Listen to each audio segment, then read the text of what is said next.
Hello, Adam. How are you? Hi there, Richard. No, I'm really well, and yeah, thanks for inviting me on. Thank you for being here. We are very fortunate to be joined by Adam Clatworthy from CRELD1 Warriors, and welcome to Rare Awareness Radio. I am very excited and interested to learn a lot more about what you're doing with CRELD1 Warriors. So thank you for being here again. No, thank you for having me on. And just hearing you introduce me with CRELD1 Warriors, it's probably the first time since we've been registered as a charity. So Oh, yeah, cool. it feels great you actually saying that. So Oh, yeah, awesome. Well, that's great. Yeah, I definitely want to get into the whole backstory. And maybe that's a great place to start, Adam. But maybe actually introduce maybe yourself a little bit and talk a little bit about you and some of the origins of the foundation as we kind of get going here.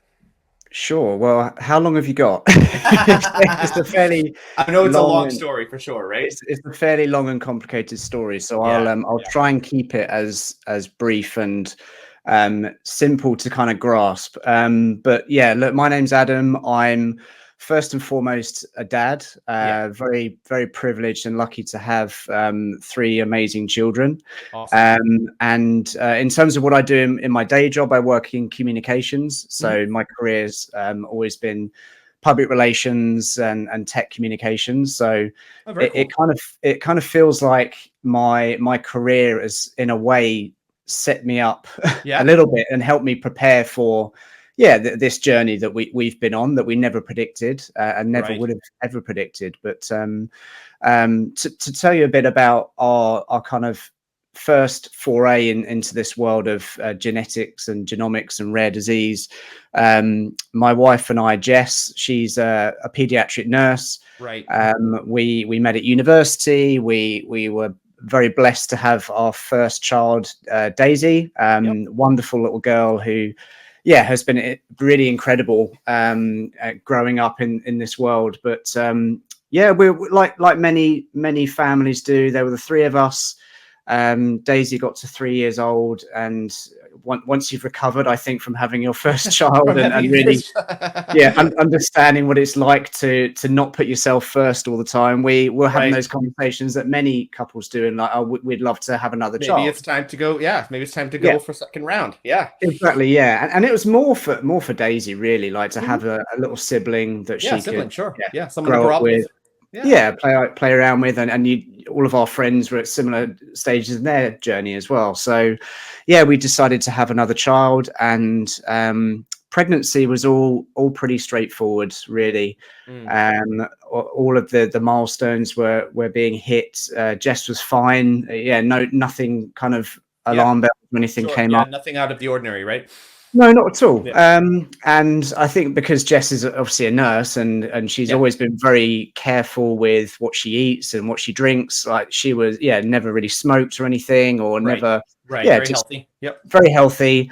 And it was we decided actually with our second child we were going to go for a home birth. Oh, okay. We with Daisy's labour, it was quite stressful. It was, Mm. and I did a lot of reading up around like when you give birth, like the actual environment that you're in Sure. plays a big part on the length of Absolutely. labor and the stress. And if you think you go into a hospital, it's never really the most welcoming place where No, you think, there's oh, always I'm stress involved. Never. Yeah. exactly, yeah. Yeah. So we thought let's try to have a home birth. Mm. Can be in the comfort of our own home. It was going to be a water birth, so we'd bought all the inflatable pool and Yeah. everything. And I remember the night that we knew that our little one was on the way. I was in the kitchen Mm. thinking, well, actually, maybe I should have done a bit more prep around the logistics of putting this thing up. So I'd inflated it, and the hose wasn't actually long enough Oh to gosh, reach this from sounds the like something out of bathroom. a comedy. Yeah. Oh Yeah. man, it Yeah. was. I think it took me about 3 hours to fill up this bath and get it to the right temperature. By the time I'd got it up and ready and filled, Jess had actually gone into labour in the Oh Lord. lounge. Wow. So I was like, right, we're gonna have to scrap this idea. And in the end, yeah, our second daughter was born, Lola, in the lounge, absolutely fine, really Wow. straightforward. With the midwife, she managed to get there. I was on the verge of having to deliver her myself, Yeah. but thankfully the midwife arrived. But anyway, Good. um, It was only really, yeah, when Lola arrived, she was very quiet. She had Mhm. positional talipes, which is where the feet are slightly pointing inwards. Oh, sure. Yeah, I know. I've heard of that. Yeah. Yeah. Yeah, I mean, Yeah. it's very common with children that when they're inside the womb, it's like Mhm. it's positional. It's something that with a bit of physio that can straighten Yeah. out. They can So work through. Yeah. yeah, that wasn't really it wasn't really a glaring issue for us. But it was only over the next sort of 24 to 48 hours where Lola hadn't actually been to the toilet properly. So they say always keep a lookout for when they properly, for the first time, go to the Yeah. toilet. Use the bathroom. Yeah. Yeah. Exactly. Yeah. Yeah. And she was really having issues with that. Issues. And Yeah. it was only where we'd actually had to give her a suppository to help her to go properly. But that was Yeah. kind of, Yeah. well, is there something there in terms of her muscle tone, or like where's the struggles? Sure. Sure. And I think, I mean, they always say mother's intuition. I think Oh, Jess, yeah. Sure. Well, mother's intuition combined with her clinical training, right? You've got both. exactly. Yeah. Yeah, she'd been Yeah. around a lot of young newborn children in her job, and she knew that there was just something not quite right in terms of Right. her fix and follow and her kind of general tone. It was very early doors, but that kind of started off the chain of we had the health visitor visiting. We were going in to see the GP. She wasn't hitting her early milestones, so there's always Right. things that they Yeah. check off the list. So it's obviously firstly, can they go to the toilet properly? Are they latching on when they're at Right. For when they're at nursing. Yeah. feed? Yeah. Fixing and following, just general like head control, that sort of thing. There was a lot of like concerns there that really they started to kind of build up over time. And we, as many, like, well, I mean, we'd only had one child who was perfectly healthy. We only had that as our barometer, and we just thought, look, So you're trying to figure this out as it's happening in real time, right? yeah. And some children take longer to hit those milestones. Right. Sure. Yeah. Just naturally. Right. Yeah. No cause for concern. Just a longer progression for them. So, but it was really when we got to the 8-week checkup with the GP, she wasn't really comfortable in kind of. They usually kind of give you a clean bill of health and say, yeah, we're happy, go home as per usual. But it was at the 8 weeks, she said, look, I think we're going to need to kind of have regular check-ins. That's when we were really starting to get concerned. And never at this point did anything around genetics or even come into or your mind, right? How rare could it? disease never came into our mind. But we were just wondering what was the underlying cause. But it was really at 3 months was when Lola started to do things that really worried us, when she was starting to, she was almost she was doing like these blinking episodes where it was almost like she was like her eyes were fluttering. It was almost like she was trying to take a breath. Like it was almost like she was sort of gasping for air. Wow. They were only fleeting, like maybe a few seconds. They were really hard.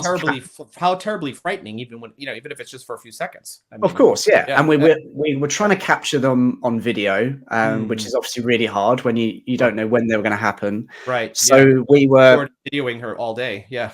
yeah. You would literally be sat. You're like a forensic expert. You're sat there trying to capture them.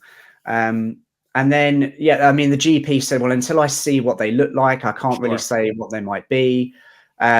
But it was that's where I think it was a few weeks later. Then she had her first kind of episode where her lips would go blue.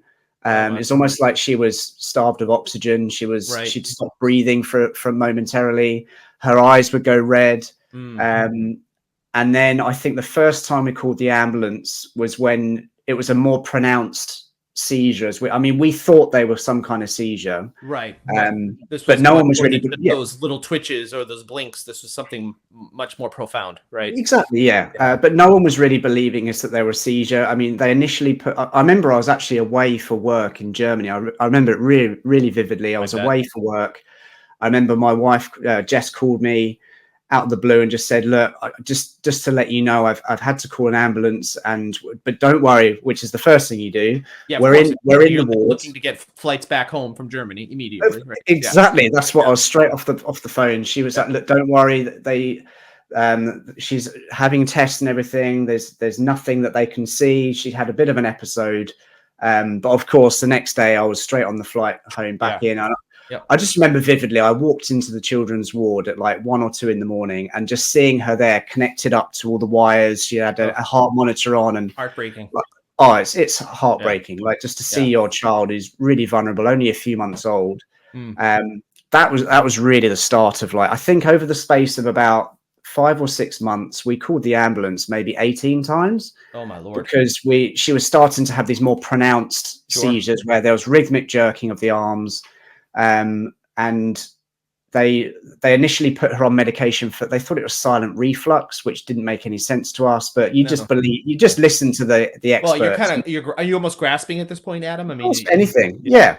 So they started off on medication for that, but it carried on. They were becoming more pronounced. But it was really the episodes where her lips would go blue, and it's almost like she'd stop breathing and go really floppy. They were terrifying. Yeah. Because it's only a few seconds, but it feels like hours when your child is there. Yeah. Going on horrible colours. So this was going on for months and months, in and out of hospital, trying to retain some normality for Daisy, who was only about 3 years old at the time. Oh, sure. I mean, let's not forget for a moment that you have another child at home, right? Of course. That's yeah. And it was a constant tag team. So whenever we were staying on the ward, it'd either be myself or Jess staying overnight, and Daisy would come and we'd do visiting. But it was really hard to kind of maintain as much normality, taking the stress out of the situation for her because she was so young. But it was only when Lola had a more pronounced, what they felt was a seizure. We captured it on camera. And they said, we think it might be epilepsy. We're going to start her off on medication. Okay. But it was like a finger in the wind. It's like, we can try her on this medication. We think this might be it. We don't know. We don't know if this is the right medication to even put her on, right? Exactly. I mean, epilepsy is such a complicated condition that what they'll often do is they'll put you on a medication that works for the majority of patients. So we started off on that. I mean, but that was it was a chain of, I think we tried 8 or 9 different anti-epilepsy medications. None of them would really work. We felt like we'd have like an initial honeymoon period where we felt like it would help, but then gradually the brain finds a way and things would spiral again. And it's not a simple thing. When you're trying a new medication, you have to gradually wean up to get to the required dose. Sure. And you can't immediately take it away if it's not working. You can't just stop taking it and start a new one tomorrow. You have to wean down and then exactly. And sometimes if you take it down too quickly, that can actually cause more seizures. So when you feel like something isn't working, there's nothing worse than being like, well, we've got to keep increasing the dose until we get to the optimum dose that the neurologist is recommending, before we can then start to reduce it and back down to nothing, so we can try something new. And often you're dealing with side effects. You're dealing with lack of appetite. You're dealing with struggling to feed. You're dealing with like excess, like if they start to dribble more, or like there's excess fluid they're having to deal with. There's so many different like weight loss, like struggling to gain weight. There's so little to begin with, right? I mean, there's not like you have much to give. Exactly. And Lola was from birth, she was really struggling to build up her weight. She was very small for her age. She was low muscle tone. She was at this stage probably about a year old, and she was able to kind of hold her head up sometimes, but there wasn't a lot of movement there. But struggling, we didn't know if she had hearing issues. We didn't know if she had like eyesight, because she was still not fixing or following. So look, this went on and on for months. We got to the point where we said to ourselves, look, we don't know if this is Lola. Like this could just be her life. Like we had so many tests. We had EEGs, ECGs, we had MRI scans, lumbar punctures. We had everything. And nothing was coming back as anything conclusive. Something substantial. Exactly. We did in the UK, they've got something called the epilepsy panel, which is like a DNA genetics test essentially on the NHS, where what they'll do is they'll take a blood test and they will test for all known conditions that they're aware of in their database. So we did that, and again, nothing. It came back as inconclusive. We couldn't find what Lola has within our data. What we'll do is we'll revisit it every year in case there's any new conditions that have been discovered. But you may never get a diagnosis. Essentially, that's what we were told. So we kind of said, look, Lola was maybe 2 years old at this point. Wow. We got to the point where we had rescue medication, so that if she did have a seizure at home, 9 times out of 10, that. Yeah. So we had everything within our power. We made a decision. We are not going to keep going into hospital because it's no good for us. It's no good for Lola. Every time we go in, she would pick up a virus, which for her, she had a low immune system. It would completely so wipe her out. That's a whole nother complication. Exactly. Yeah. And we just said, look, we can keep her safe at home. We've got everything we need. We have the rescue medication. We are just going to try and give her the best quality of life that we can. Yeah. You've kind of resigned to yourself to this at this point, right? Yeah. Yeah, exactly. Yeah. And then we started having a discussion about, look, while we can, do we try and have another child where, again, in the back of your head, Daisy's going to have a little sister who she absolutely adores, but she's not going to be the same as other healthy children that are able to. There's always going to be that, those complications. Yep. Yeah. So we went through, because we didn't know what was wrong with Lola. We spoke to everyone. We spoke to the neurologist. We spoke to the geneticists, the GPs, and said, look, what are the chances that if we have another child that this could happen again? Sure. Yeah. And we were told by all of them, look, Lola, we think she's a lightning bolt. We think the chances of it happening again are less than like 3%. Yep. We think it's, as far as we know, from what we understand, it's safe for you to have another child. And so we eventually, it took us a long time. Like, every child you have is a risk. We knew that, but it felt like the risk is higher for us. We decided to have another child, and we knew that there's certain tests that we could do while Jess was pregnant as well. We would do as many tests as we could do. Sure. Different types of panels and things. Yeah, exactly. So anyway, during Jess's pregnancy, things were largely fine. There was a moment where they felt there was too much fluid around the baby. That actually came down to gestational diabetes, which again is common for many. Very common. Many women experience gestational diabetes as a temporary condition, right? Yep. Exactly. Everything came back fine. We ended up. Jess gave birth in the hospital this time, given the experience we had with Lola. We just wanted to be doubly sure. Again, alarm bells immediately started ringing when we had a little boy. Alfie was born. Yeah. He was also very quiet. He had the positional talipes. Yeah. And again, so he had seeing some of this play out again. Similar things play out. And I remember looking at Jess's face as soon as he was born, and she was like, poor thing. Yeah. Is he okay? Is he okay? This can't happen again. That said, within 24 hours, he was crying, screaming, able to go to the toilet. His head control seemed stronger. We felt like, okay. Hopefully that was just a false alarm. All while this is going on, we took Alfie home, and it was one night, I think, in desperation, like many parents do that don't know what's wrong with their child. I was scanning Facebook we joined many epilepsy groups. I imagine, because you're thinking this is Lola's condition, so we're going to learn as much as we can about it, right? Yeah. Lola had a particularly bad day. I think this is almost like the next day after Alfie was born. I posted a video of one of her seizures, and it was by pure chance that a mother in Canada, she sent me a message and said, look, I don't really go on Facebook often, but I saw your video. It looks almost identical to my son, Levi. Oh my gosh. They lived in Canada. They had a daughter that they'd sadly lost. And they'd been diagnosed with this condition called CRELD1. Yeah. And first time CRELD1, heard of it. So I took all this information to our geneticists, and they kind of brushed it off. They said, look, we've not heard anything about this condition, let alone being linked to epilepsy. If you Googled it, nothing came up. There were no correlations.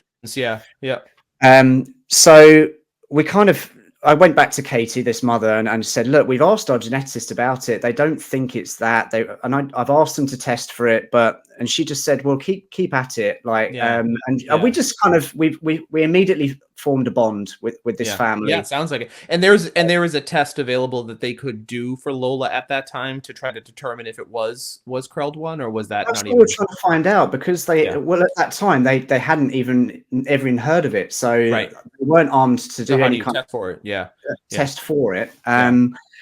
So that we kind of, I didn't put it aside, but we just felt like, okay, there's something in it, but Right. we were so focused on Alfie at that point. We just had another child, and then it was really look, a few days after Alfie was born, there were many times when we were going to Lola's room in the morning, and you never knew how she would be. Like, we had all the cameras and everything. Like, if she had, but we were convinced she never had seizures in her sleep. Like, whenever, that was almost her respite. If she was in a deep sleep, that was usually absolutely fine. But sometimes you go in her room in the morning and she was breathing heavily. Like, you could see if she was going to have a bad day. Sure. Anyway, the day before, she seemed absolutely fine. I have a video of giving her a breakfast in the garden. Like, she'd had bath time as per normal. But yeah, a few days after Alfie was born, I walked into her room and we'd lost Lola during the night. She had passed. She'd stopped breathing. She, like many children with epilepsy, they put it down to SUDEP, which is sudden unexplained death in epilepsy. But as you can imagine, our world just completely, it must have just crashed. I can't imagine. So we had a newborn. We were worried about Alfie. We just lost our child that had been with Lola's passing. As you can imagine, we were so wrapped up in that world of, firstly, dealing with it on a day-to-day, like looking after a child that's having, Lola could have hundreds of seizures a day, albeit very brief, but suddenly if they clustered, they were going to a full tonic-clonic seizure, which is scary. They could last 20, 30 minutes. Then you're kind of dealing with the whole burden of like trying to figure out even what her diagnosis might be, because you're doing your own research, speaking to loads of different people, and then suddenly it's like, wow, like she's now gone. What do we do? Like, now what? So then we over-indexed on Alfie. We're just like, right, we have to. That was our way of dealing with the grief and the trauma. I was going to say, to comfort yourself through.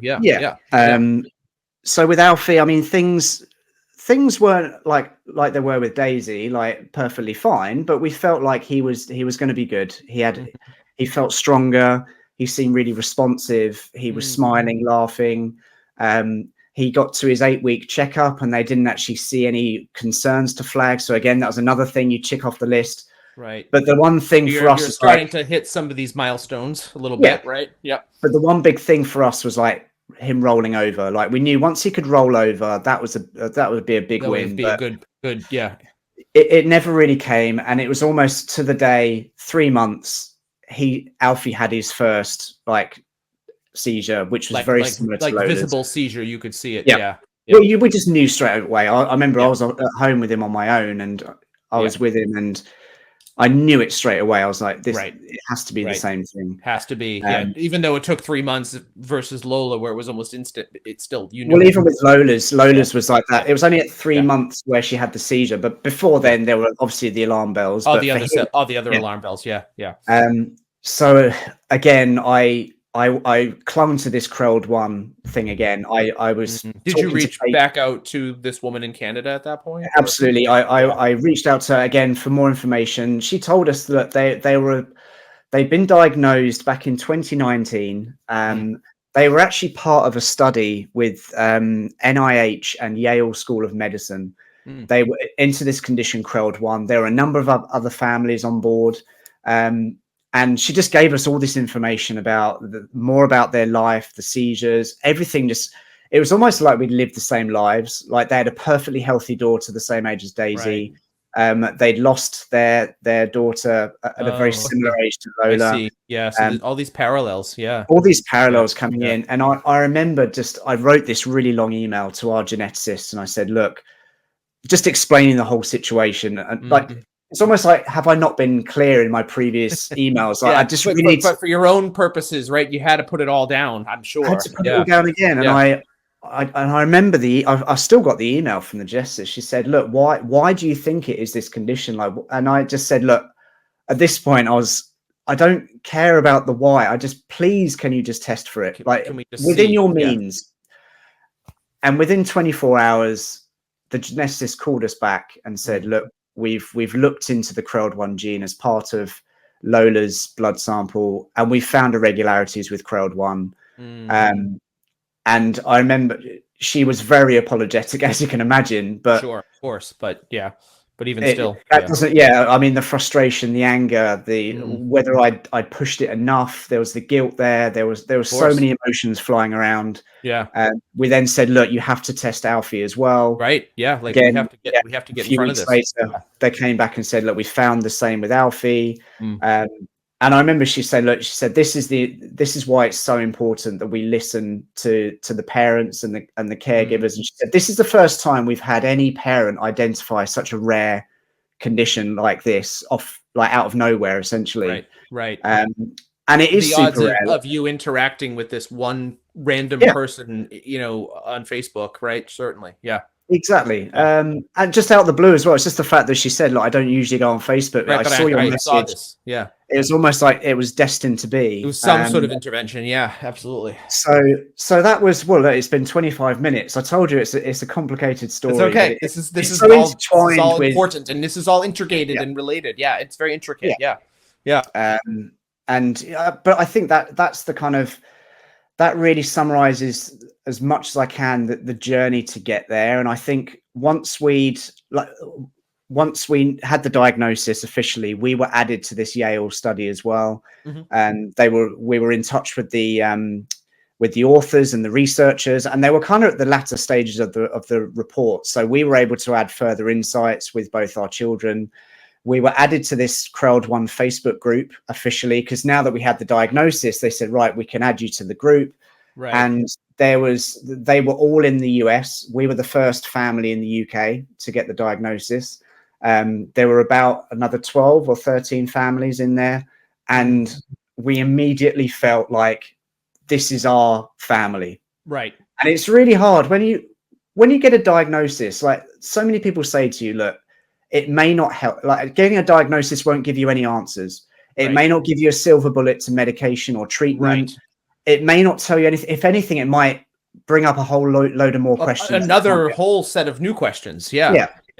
Right. But what it does do is it gives you that connection with other people who have these other folks. Yeah, like you said, your new family, your new community, right? Yeah, people that totally get it and understand. Like, we talk to these families every day.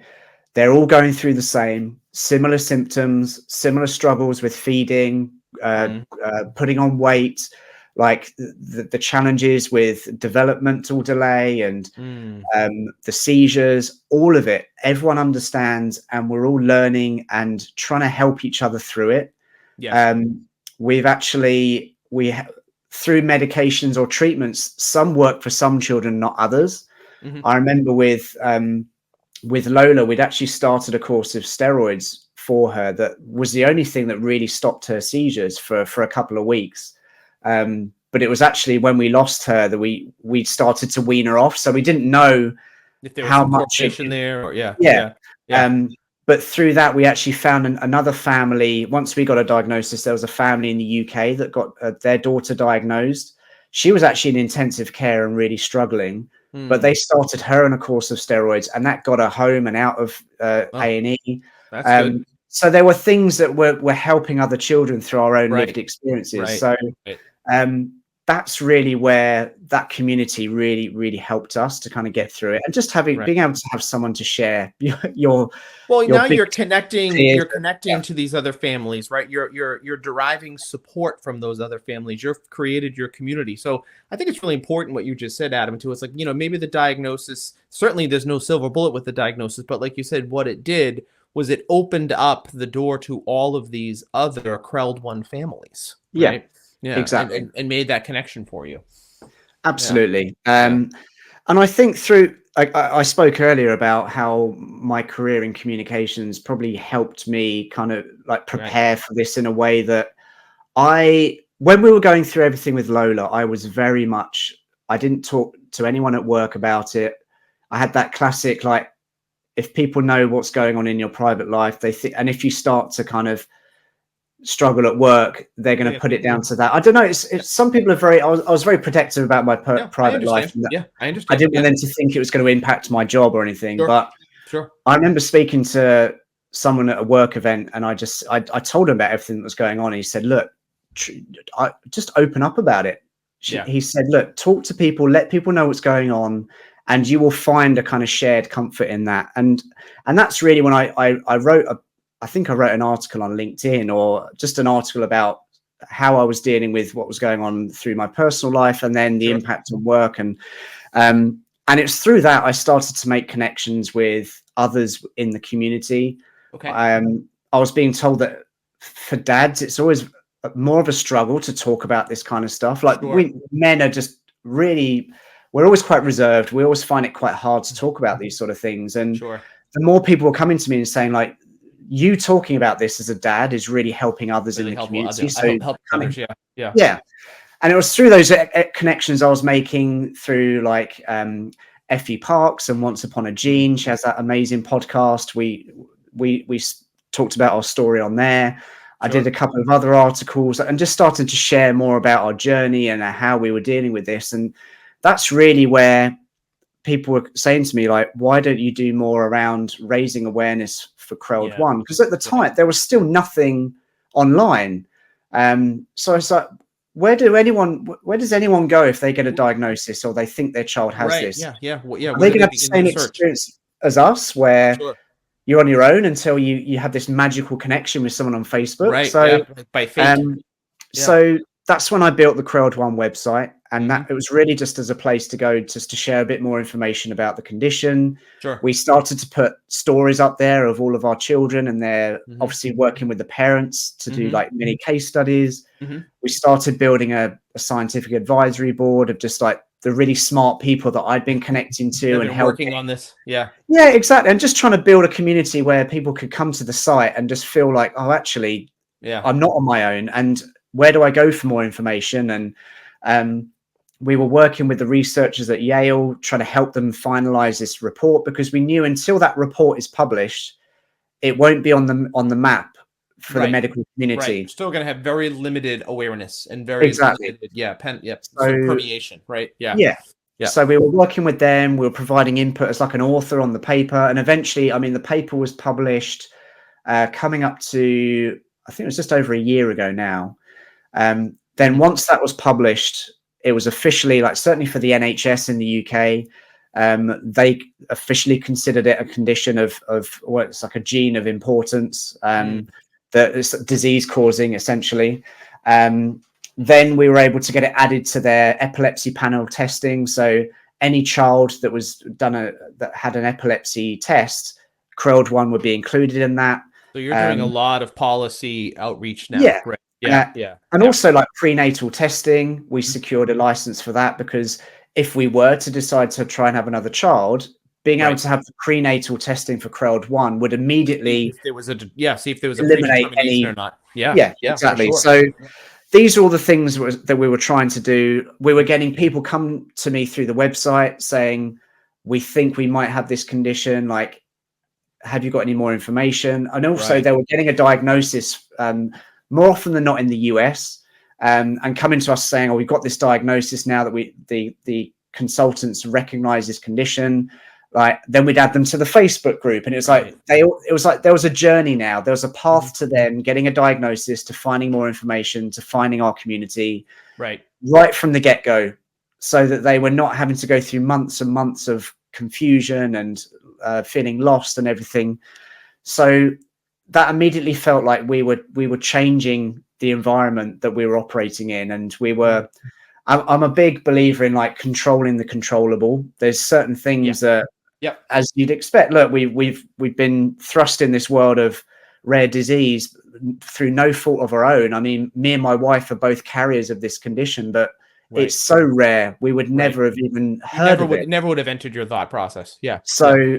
So now, but how do we control the controllable? In my world, it's like, where do you go if you get a diagnosis? What does the journey look like? How do we make sure they've got all the information they need, and make it as welcoming as possible? Like, we don't want to fearmonger anyone, but we also want to be realistic in that we still don't know what our journey is. this is only preliminary reports. There's nothing around treatments or anything like that. This is really the start of the journey. So yeah, this is like you're really just starting over again now. Yeah, the yeah, beginning of the journey. Yeah, yeah. But I think that the messages we were receiving just around the comfort of feeling like, thank you for making us feel like we're part of a family. And right.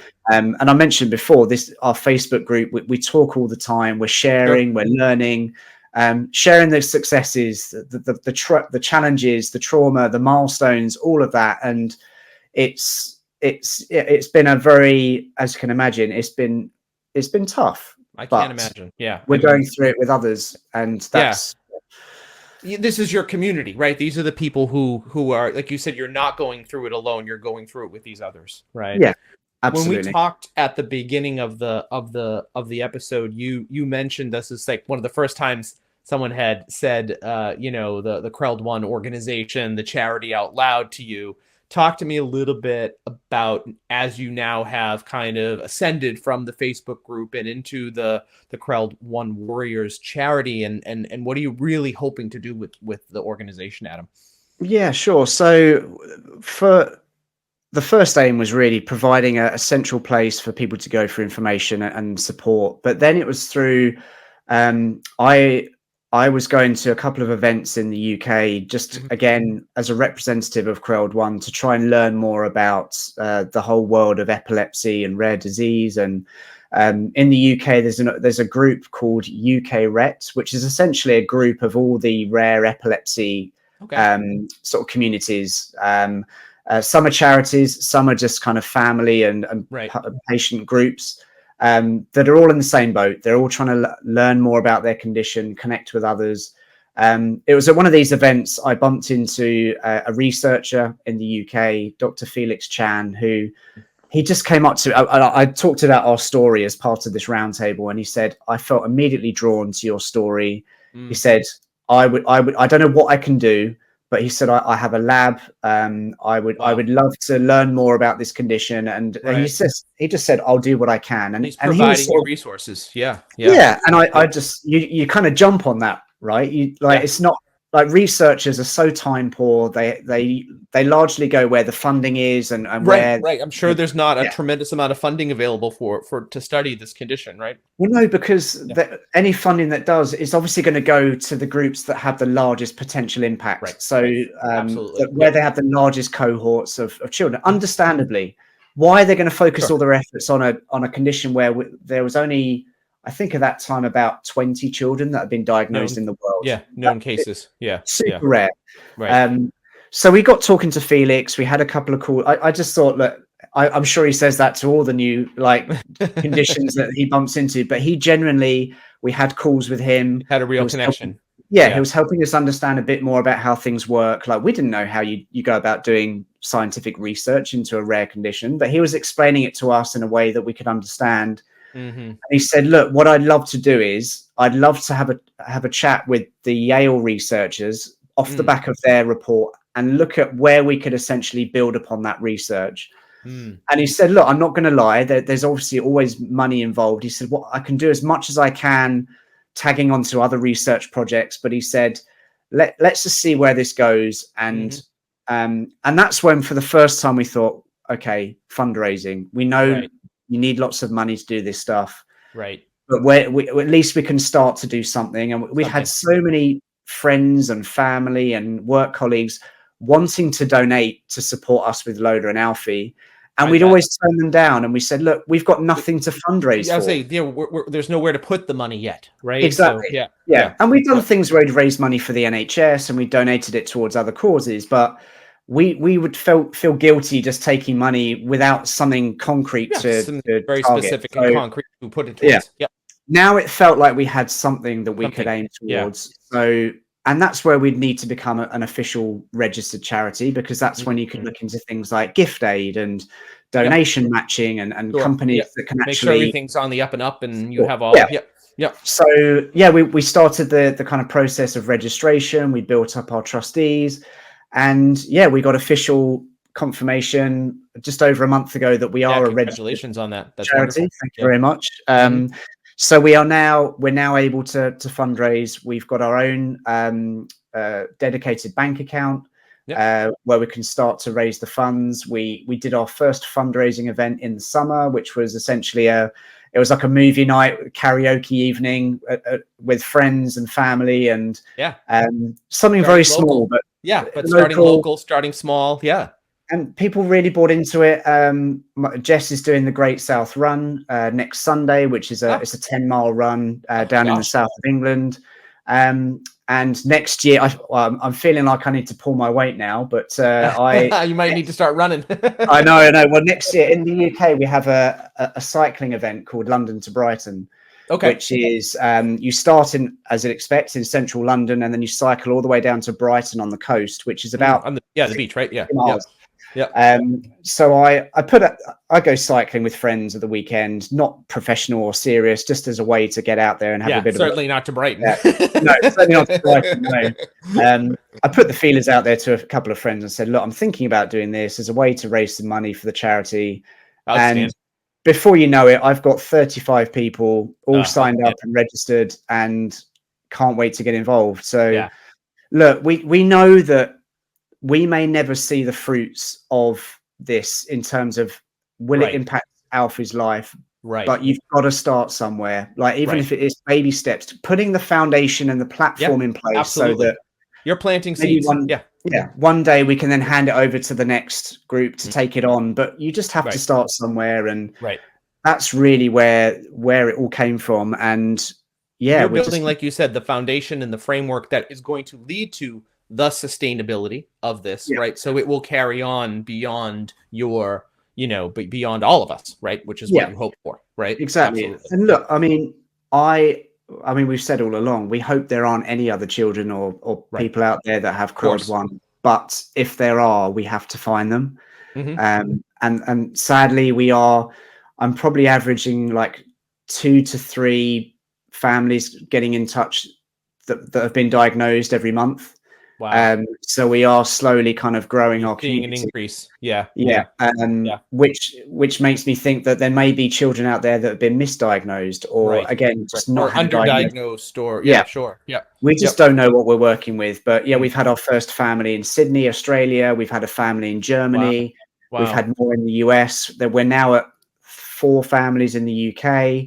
So, but they are largely based out all across the US, really.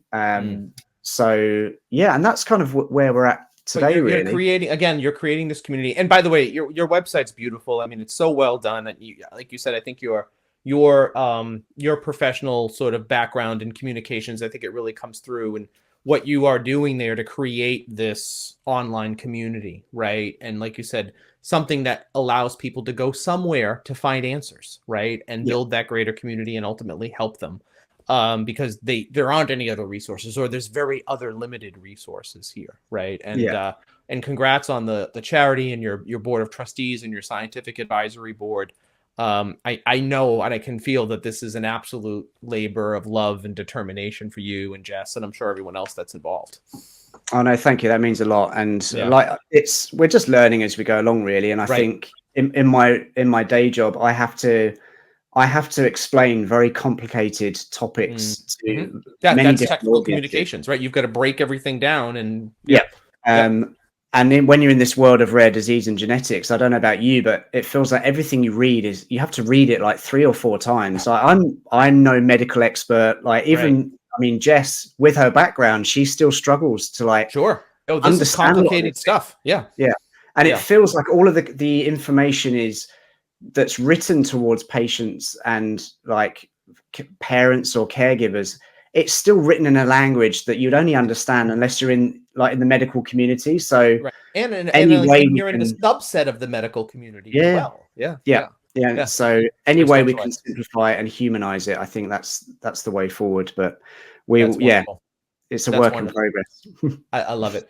Adam, thank you so much for coming here today and giving us all of this background and helping us to better understand where you are and what you're trying to accomplish. I'm gonna plug some things for you. So CRELD1 Warriors, CRELD1.com. That's CRELD, the number 1.com, CRELD1.com. Adam Clatworthy, thank you so much for being here today. Our best to Jess and to Daisy and to Alfie, and keep doing what you're doing. Thank you so much. No, thanks very much, Richard. And yeah, I've really enjoyed having a chat with you. So thank you. You're welcome.